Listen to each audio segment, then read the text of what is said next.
to consider doing. And some of them might seem a little bit off the wall, but I'll try to qualify them a little bit.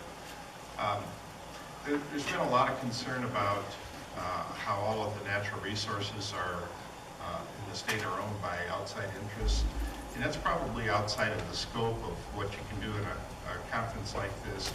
But a connected community has great power, great ways of collaborating and making changes happen.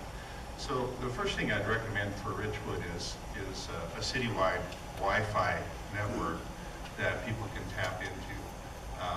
That just causes things to happen. That causes lots of interesting things to start changing. The second thing is one of the big natural resources here is the rivers coming through, but it's very hard to access the rivers, and so I've heard a few people say that creating some sort of bridges or boardwalks or some sort of piers that you can fish from gives people access to the river and actually makes it a more livable community then. The third thing,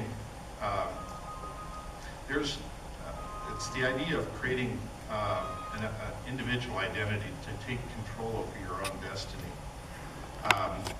The individual identity, though, should be tied around some sort of a product, and whether it has to do with, but it's a branding process, and so branding Richwood, whether it's hardwood or the leaves that come from hardwood trees and making those into some sort of a product or something, but the Richwood branded commodity of sorts, and turn that into a premium product that extends the influence of this community out to all the areas around here. I think that would be a very influential way of extending the influence. The fourth thing, and I'll get into a little bit more creative things here, is the idea of creating a tournament center. This would be a facility designed specifically for holding tournaments, and understanding what kind of tournaments you'd like to do here. It'd be strictly up to you, but if you want to do basketball tournaments and physical sports type tournaments, that's one thing. But I'd also recommend you do other types of tournaments, and that would range from Scrabble tournament, chess tournament, backgammon tournaments, or badminton tournaments. And people would come from miles around in all different directions just to come to the tournaments. Now, drawing people into the center of the town here, that creates a lot of activity, and that creates an opportunity then for people to interact and to go to storefronts and to spend their money locally here. And then the fourth thing, the last thing I'll mention is the idea that we have an ability now to control our legacy after we die. That hasn't been true until up till recently. And so we can control how people think about us long after we're gone. And that's going to change the way people think about leaving memorials for things.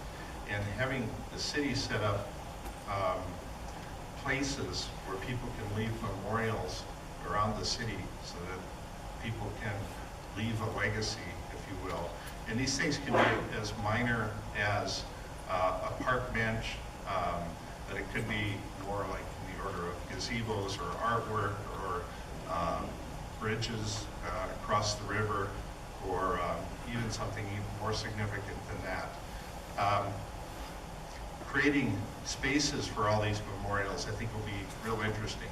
So since more and more people are being cremated rather than being buried at the time of their death, there's no place for people to pay their last respects and come back later and visit them. Creating that physical place for them in the sense of a memorial is something I think a lot more people are going to be interested in. So those are just some thoughts off the top of my head here. And one interesting way of promoting the city is to put out signs, 10 times as many signs that Richwood is 20 miles away, Richwood's 19 miles away, 18 miles away, 17 miles away. Yes. And it's like this countdown clock, and it's the anticipation that builds up as you come here. That's fairly easy to do. So with that, I thank you very much, and wish you the great rest of the day.